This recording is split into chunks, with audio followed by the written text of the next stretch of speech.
One thing you certainly won't be going without this week is music, is arts and is entertainment if you make your way to Mountshannon, who are hosting their annual Arts Festival yet again, kicking off from Thursday to Monday the 2nd of June. And joining me on the line to discuss this further is committee member Róisín Bugler. Róisín, very exciting times. Yes, very exciting times, Dara. Thanks for having us on, and I'm excited to tell you a little bit about the 30th Mountshannon Arts Festival. We've been going a long number of years, and it's a jam-packed programme. We're hoping that people will come out and support it, and we hope a little something for everybody on the programme. There most certainly looks to be that, because you have storytelling, but what I'm also finding really interesting is there's an a cappella group that's going to, I understand, kick things off on opening night. Could you tell us a little bit about them? Yeah, so this is a local group, Sat Kelly. It's a cappella. There's 11 voices, and it's Finnish folk songs and whatnot. And they will be in the Church of Ireland.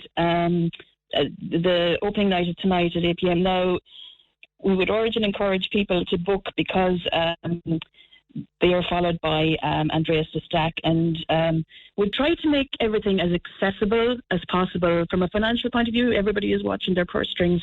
So a lot of our events, we've worked very hard to try and make the programme, economically accessible. So a lot of our events are free with a wristband. Now, a wristband is €10 or $5 for a child, or $25 for a family, and that's that covers the entire family. You can have 2 adults and 3 kids, So the wristbands are available online as well, and also there's an information point in the Ashter and at all the events.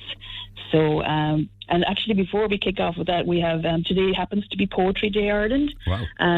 It's normally a little, it's not as late as this, but we've incorporated a little poetry into an event, which is our very first event, Cayley House, and that's in the hall in Mountshannon. So we're incorporating a bit of dance, a bit of music, a bit of poetry, and a bit of coming together in connection. So it sets the tone for the festival of what we hope to achieve, and ultimately what we hope to achieve is people getting together and having a good time.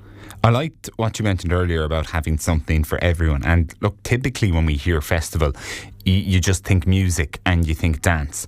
But even we'll look at tomorrow, and you're kicking things off with a forging workshop called Soul Forge. So even there, if you're the craft or the heritage lover, there's something for you there. Yeah. But even if that's not for you, if you just want to relax and chill out and be at one with the world, you've got a sauna on the harbour in the evening. And you talk about all ages. You've got a kiddies disco there too. So certainly a lot of you've got a wide array of things. Is this something that you expanded in recent years, or?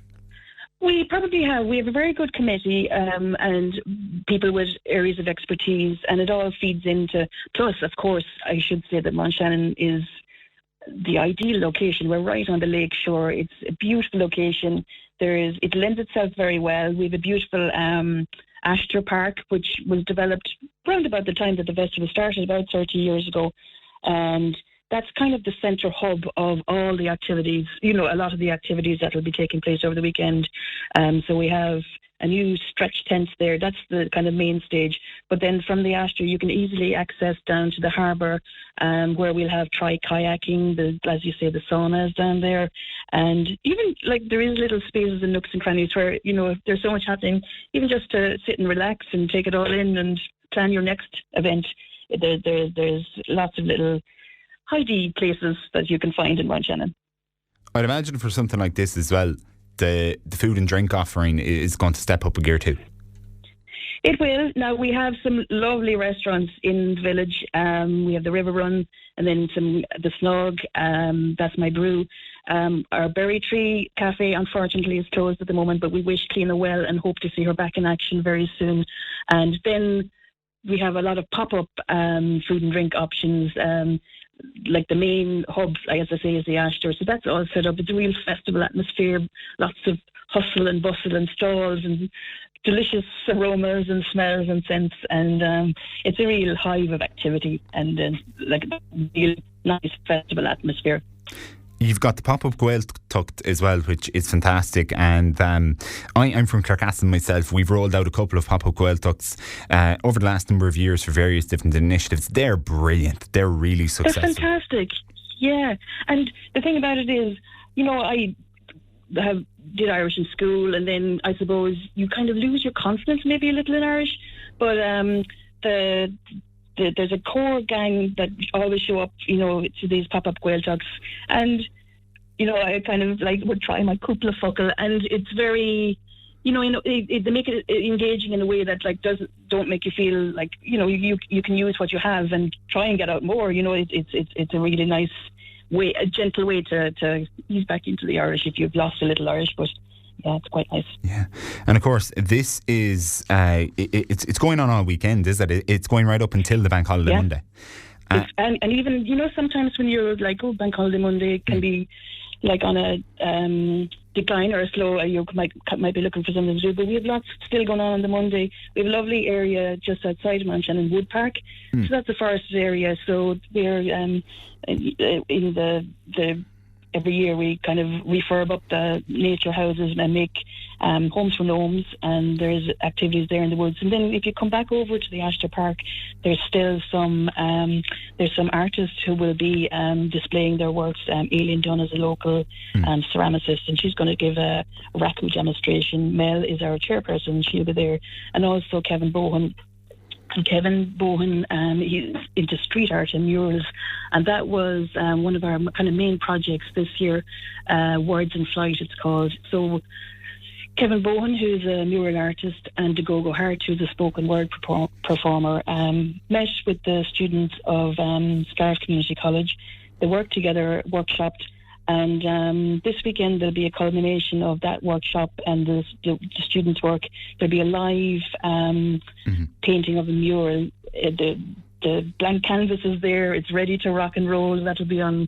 It'll be ongoing over the weekend, but 12:30 at the Astor Park on Saturday, and there'll be a coming together of the two artists and the people involved in that. Super. And Róisín, I regret to say the clock is very much against us, but I'll just quickly fly through some more of the events because this is really accessible. There's a community market there as well, and it plans to have rings to rugs, pottery to plants, a clothes swap, a games tent, and even alpacas. You've got a kayak taster session, and you've got a dress-up tent on the same day as well.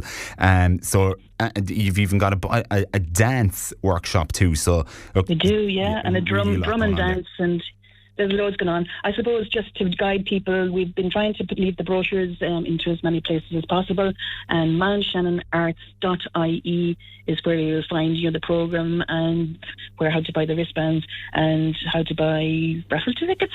And just to recommend Gate 96 Star, that's one of our prizes as well. And I did a little reconnaissance, and it is absolutely fantastic. I heard you advertising you have a competition for that today. Fantastic. Super. Well, Róisín Bugler, committee organiser of the Mountshannon Arts Festival, which certainly sounds like it's going to be the 30th and possibly even the best. Róisín, thank you very much for your time. Thanks so much, Darren.